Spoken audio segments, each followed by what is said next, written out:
Right, it is 4 p.m. on the dot, meaning you're just in time for the bulletin at this hour, where we bring you up to date with the news making headlines today. This is Trending News. My name is Brian Amwai. Do tell us where you're watching us from. Engage us on our socials, that is on Twitter and also on Facebook. Let's get started.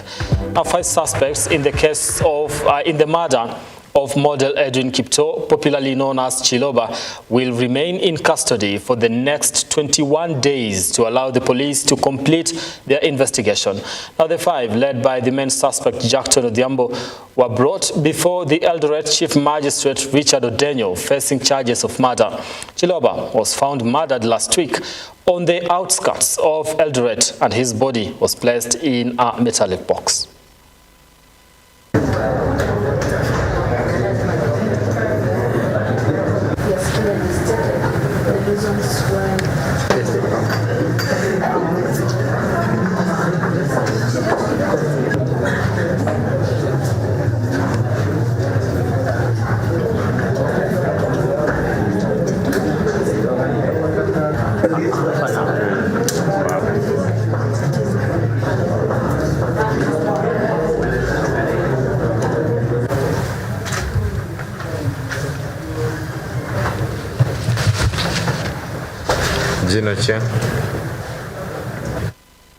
Now, retired Chief Justice David Maraga has been sworn in as the chairperson of a task force that will oversee reforms at the National Police Service and Kenya Prison Service.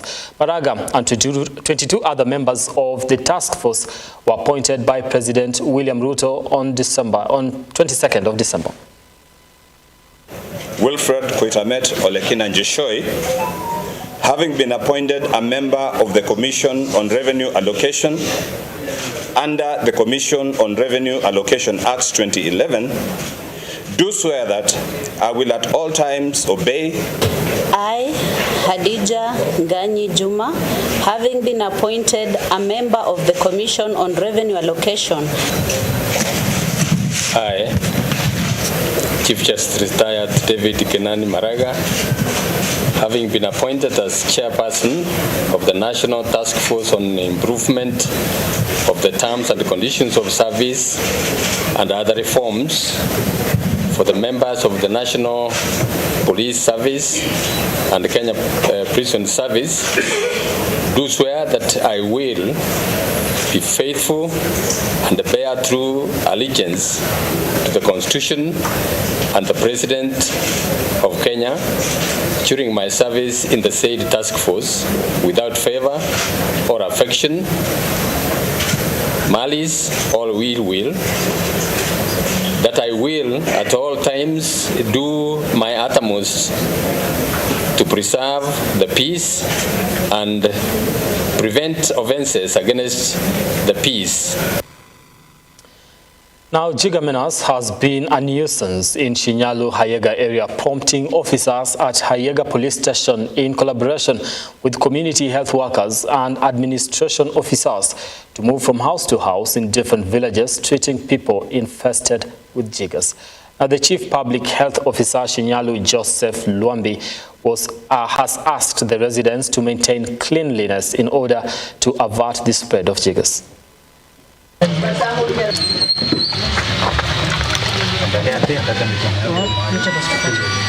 Tunasema kwamba kuna watoto hawa ambao wanatakana kwenda shule lakini wameathiriwa na dudu na tunaona kwamba tukaweza kuwasaidia kwa kuwatibu kwa maana tumetembea na madaktari ambao wana ujuzi. Tunalenga watoto hawa hata watu wazima, vijana hata na wazee wale ambao wameathiriwa sana wakaweza kutibiwa. If we reach out to a bigger population, tutaweza kusaidia wale ambao wako nyumbani, but we do a repeat exercise after we've done this one, and the same time tunajaribu tuwezavyo ili we reach out to as many people as possible. But you find that it's a big challenge to us because walking around the community and maybe going to each and every household to ensure that our watoto, our mama, watoto na kila mtu ambaye ako na shida anafanya nini, anatibiwa. Ukiangalia hata the type of housing we have in these areas, utakuta most of them ni za udongo, alafu the red soil iko predominant in this area, na unapata ya kwamba hii wadudu ambao ni jiggers wanapenda sana hiyo red soil. Katika vijiji hali imekuwa ngumu kwa watoto wenye wako na jiggers. Juu hawawezi enda shuleni, afya yao imeathirika, hawana amani. Hata natumai ya kwamba watoto wataenda shuleni shule zikianza 23rd. Mimi ninapea OCS pongezi kutembea huku mpaka ameniletea madaktari watibu watoto wangu, nione watoto wangu wanarudi shule wakiwa sawa, pamoja na wote wenye wako kwa hizo mashule wakuwe wako sawa. Miguu yangu matuti na ninaoma, niko na matuti kwa miguu, nataka kuponyaji kuko hapa na polisi. Watoto wengi wameathirika, wengine wanashindwa kutembea kutokana na hizi chikas.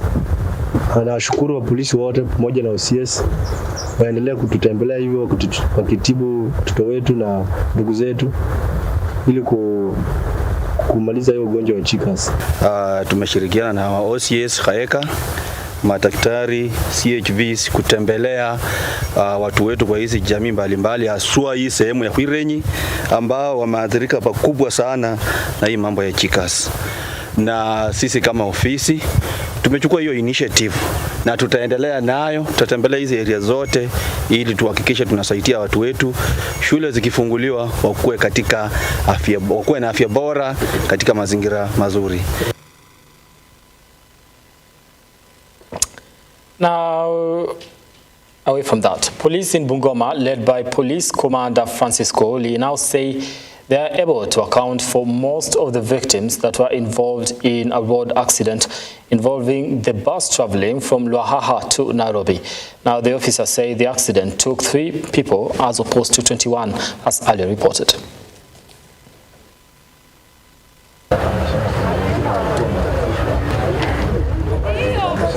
Here with my colleagues who have been involved in rescue operations since the incident took place, and from their sub-counties actually we can report that quite a number of those ones, the victim of that sad incident, were admitted and later discharged.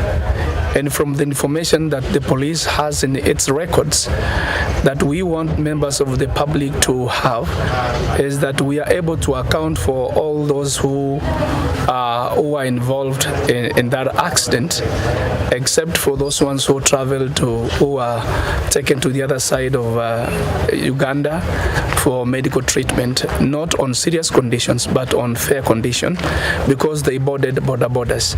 But for the 37 passengers those who we rescued, actually we ensured that they got medication at the right time, and I know most of them actually have been discharged. So we can report with a lot of confidence that not 21 as mentioned by other media's outlets there, and to us is we have 37 that we can account for, and not 21 deaths. We only lost 3, 2 adults and 1 child. That's the number that we can confirm, and that we condole with the relatives for the 3 people we lost in that accident. At this point, our traffic department is trying to get more information on that one. We will give you at later because we are still looking for the driver and the conductor to give their statements. At preliminary investigations give us that there was something that we need to get the driver's statement so that we will be able to have a full or complete statement on that one.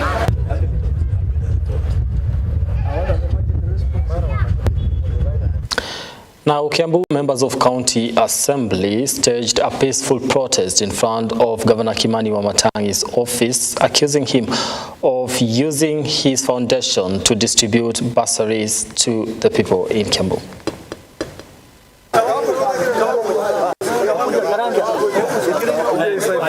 Now, here I have a governor. Yeye anataka kuwa chief officer, anataka kuwa waziri, anataka kuwa chief officer, anataka kuwa departmental head, anataka kuwa sub county admin, anataka kuwa ward admin, anataka kuwa honorable members, we are joking, but we will support our governor. He should work with us and we work with him. Zile pesa zimewekwa za bursary in this financial year, zile tuko supposed kugawa ni 100 million. But my governor alisema wakati ya ni Mashujaa Day, Jamhuri Day, alisema tutagawa 200 million. Nauliza nikiwa chairman of education, where is the other 100 million? Because ile pesa iko pale is 100 million. So he is taking us in conflict. Our people are expecting to give 200 million, but we only have 100 million. Moja wapo ilikuwa ni basari ambazo watu wanatoka basari kule mashinani, watoto wanarudi shule na hakuna basari ambayo inaweza kupeanwa, ama hatuna habari ya kwamba hiyo basari inapeanwa lini. Lakini ile ambayo imetukera zaidi ni kwamba hata hiyo basari wakati itapeanwa wanataka kutumia foundation inaitwa Wamatangi. Anatumia Wamatangi Foundation, anatumia pastors wa kanisa na kila mtu ana kazi yake. Mapastors wa Mugua ni wengi sana. Akichukua watatu ama wanne na hizi kanisa zingine na pastors wengine. Kwa hivyo kuna mtu mmoja amechaguliwa Muguga na anaitwa Kate kama Udhumbi, MCA wa Muguga. Kule kwingine kuna yule amechaguliwa. Kwa hivyo tunaomba governor afuate sheria ya kwamba bazares zitoke na zitoke sasa. Shule iko karibu kurudiwa. Sasa tunataka atumie ile njia inayofaa kisheria. Now, Bungoma Governor Ken Lusaka has launched the inauguration of Ward Bursary and County Scholarship Committee. Lusaka laid down strict guidelines that will be followed to ensure that the bursary helps the neediest of students. Natis, thank you very much. We'll organize you. Members can be able to know who is around, and I will prefer that maybe we just... The composition of the committees has, among others, respective chief officers, while the ward committees have 5 members, one being the ward administrator and the rest being strictly members of the community. Ladies and gentlemen, the legislation is clear on the qualification for either scholarship or bursary and the selection process of the beneficiary students. On qualification, apart from academic score, the beneficiary must, and I emphasize, be a needy case and vulnerable. The key words to note here, ladies and gentlemen, are needy and vulnerable. It therefore goes without saying that a child from an able incoming family does not, in capital letters, and should not, in capital letters, be on the list of the beneficiaries whatsoever. A number of CECs, a number of chief officers took over the work that was not theirs at the ward level. And that's why we found ourselves in this kind of mess. Ladies and gentlemen, chief officers and CC members had no business engaging in illegalities by going down to the wards, doing home visits and taking over the vetting exercise of prospective beneficiaries. Shida ya scholarship haijakuwa wanafunzi ama beneficiaries. Imekuwa kamati hapo nyumba hapo kwa wards. Wakisha select wanafunzi, wakifika hapa Bungoma, there's another committee ambayo inatoa mtoto kutoka number 1 inaweka number 15. Kama wabunge tuko na hiyo changamoto. Unapatia watu nafasi, lakini mzazi anakuja ambaye hajiwezi, badala ya asaidiwe, Mungwana anamwambia kwanza atoe kitu kidogo ndiye aweze kupata hiyo check. If you do that, I can tell you, you will be cursed forever. Right.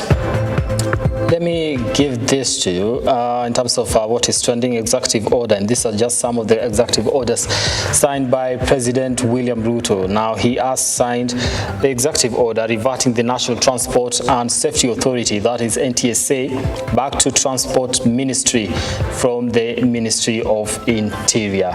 Now, let me just read that. It is notified that His Excellency Honorable William Samoei Ruto has issued executive order number 1 of 2023 2023 on the organization of government to the executive order is issued following the full constitution of cabinet, the ranks of principal secretaries in all ministries, state departments and other senior ranks of the executive. Now, the executive order reassigns functions and institutions to ministries and state departments in line with the administration's transformative plan for the nation. That is one. And also he issued another one in terms of just reassigning functions and all that, but the details of that will be coming in our subsequent bulletins at 7 p.m. tonight and at 9 p.m. also on Lookup News. Today it is the official day where we start our bulletins, our evening bulletins at 7 and at 9. So we used to do them at 6:30 and 8. From today,